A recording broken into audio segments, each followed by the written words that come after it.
सदर कथेचा कॉपीराईट हा लेखकाकडे असल्याने त्याचे उल्लंघन केल्यास कायदेशीर कारवाई करण्यात येईल हे लक्षात असू द्या.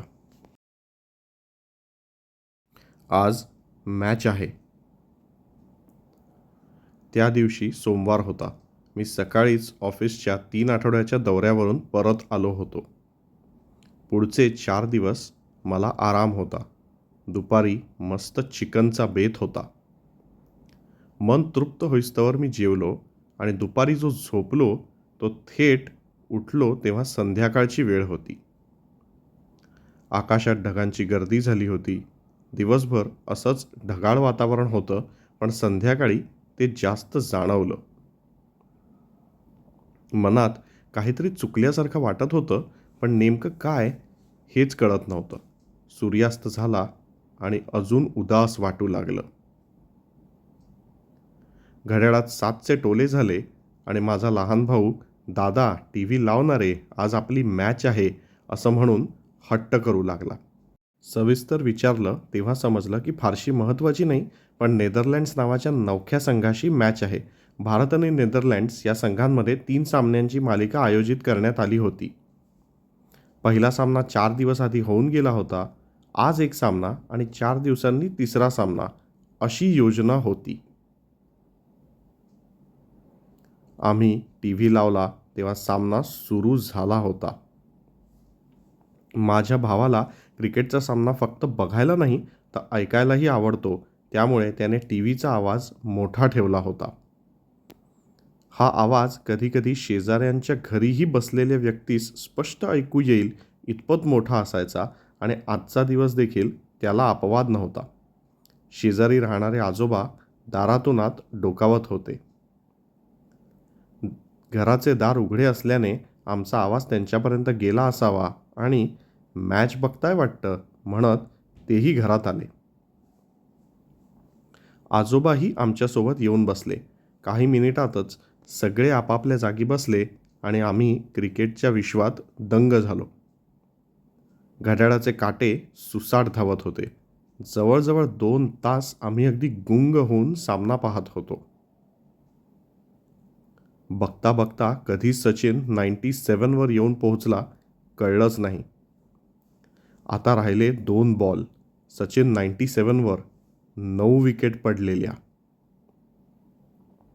सचिनचं शतक होणार की पुन्हा हुकणार याच चिंतेत फक्त आम्ही तिघे नाही तर अख्खा देश असावा. पहिल्या बॉलवर जोरदार शॉट. पहिली रन धावून सचिन दुसरी धावण्याच्या तयारीत आणि 2 धावा पूर्ण. आता 99 झाले. संपूर्ण भारत देशाने देवाला प्रार्थना करण्यासाठी हात जोडले असावे. बस, अजून फक्त 1 धाव हवी की सचिनचं शतक पूर्ण. 1 बॉल 1 धाव. बॉलर जोरदार धावत आला आणि त्याने बॉल सचिनकडे फेकला. सचिनचा अंदाज थोडा चुकला असावा, कारण चौकार मारायचा प्रयत्न फसला आणि बॉल थेट फिल्डरच्या दिशेने जायला लागला. सचिनने सगळा जोर एकवटून धाव घ्यायला सुरुवात केली, पण एव्हाना बॉल फिल्डरनी उचलून बॉलरच्या दिशेने फेकला होता. बॉलरने तो अचूक झेलला आणि 1 क्षणाचाही विलंब न करता स्टंप उडवले. सचिन हे केल्याच्या 1 सेकंदानंतर क्रीजमध्ये आला, पण तो बाद झाल्याचं लक्षात येताच सगळे जोरात ओरडले, "अरे, हे काय?" आजोबाही खुर्चीतून उठून टीव्हीकडे बघत उठले आणि ओरडले आणि एकदम कोसळले. आम्ही कावरेबावरे होऊन पाहत राहिलो आणि एका मिनिटात आजोबांना शुद्ध कशी येईल हे बघायला त्यांना धरायला गेलो. काही केल्या ते डोळे उघडत नव्हते. त्यांची नाडी अगदी मंद वेगाने चालत होती. त्यांचं शरीर गार पडलं होतं. आजोबा गेले हे लक्षात आलं. आम्हाला काहीच कळेना. शेजाऱ्यांना कळवायला हवं म्हणून धावत बाहेर गेलो. तर जे दिसलं ते बघून घामाच्या धारा वाहू लागल्या. डोळे विस्फारले आणि मनात विचारांचा गोंधळ उडाला. शेजारच्या घरातून जिथून आजोबा आले होते त्या घराला कुलूप होतं. मगाशी आजोबा आले तेव्हा कुठलंच कुलूप लावल्याचा किंवा तसा काहीच आवाज आल्याचंही कोणालाच आठवत नव्हतं. त्यांनी किल्ली सोबत आणल्याचंही आम्हाला आठवत नव्हतं किंवा किल्ली ठेवल्याचंही आठवत नव्हतं. घरात आलो तर टीव्ही चालू आणि आजोबा जे आमच्या समोर कोसळले तेही आता नाहीसे झाले होते. माझ्या तर डोक्याला मुंग्या आल्या. हे सगळं माझ्या आकलनशक्तीच्या पलीकडे गेलं होतं. काय घडतंय काहीच समजेना. आजोबा आले कुठून? गेले कुठे? बाजूच्या घराला कुलूप कसं? काहीच ताळमेळ बसत नव्हता आणि तेवढ्यात शेजारी कोणीतरी आलंय असं वाटलं. जाऊन पाहिलं तर माधव आला होता. तोही बाहेरगावाहून परत आला असावा, कारण त्याच्या हातात बॅग होती. मी आपला त्याच्यासमोर जाऊन उभा राहिलो आणि माझा घामाने भिजलेला अवतार बघून त्याला प्रश्नच पडला की झालंय तरी काय? मी काहीच बोलायच्या परिस्थितीत नव्हतो. मी फक्त मॅच आणि आतल्या खोलीकडे बोट दाखवत राहिलो. माधवनी जरा साशंकतेने विचारलं, "काय झालंय? नीट सांग." मी तसाच उभा राहिलो. काही सुचत नव्हतं. त्याने पाणी देत मला थोडं सावरलं. "अरे, आम्ही मॅच बघत होतो आणि" माझ्या तोंडून पुढे शब्द फुटेना. "काय बोलतो आहेस नीट सांग रे बाबा. इथे मला परत रात्रीची गाडी पकडून पुन्हा गावी जायचंय." असं म्हणता म्हणता माधवने डोक्यावरची टोपी काढली आणि त्याचं टक्कल केलेलं पाहून मी अजूनच घाबरलो. मी आता भीती आणि प्रश्न असे मिश्रित भाव घेऊन त्याच्याकडे पाहत होतो.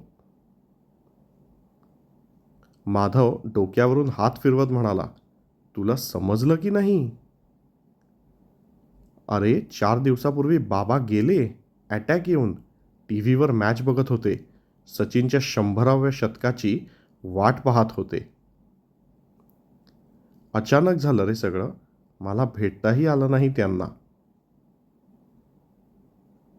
माझ्या डोक्यात वीज चमकावी तसं सगळं चित्र स्पष्ट झालं आणि लक्षात आलं की आजोबा का आले होते आणि कुठे गायब झाले.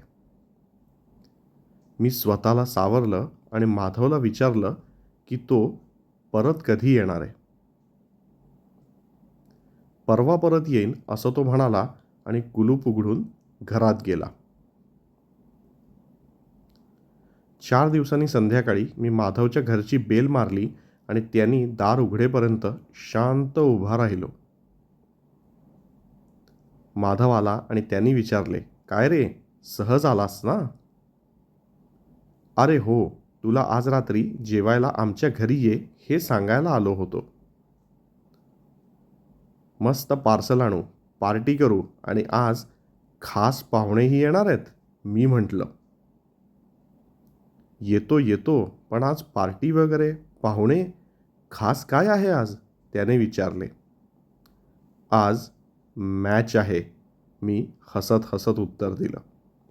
आशा आहे की ही कथा तुम्हाला आवडली असेल. तुमच्या प्रतिक्रिया कॉमेंट्समध्ये नक्की कळवा आणि चॅनलला सबस्क्राईब करायला विसरू नका. धन्यवाद.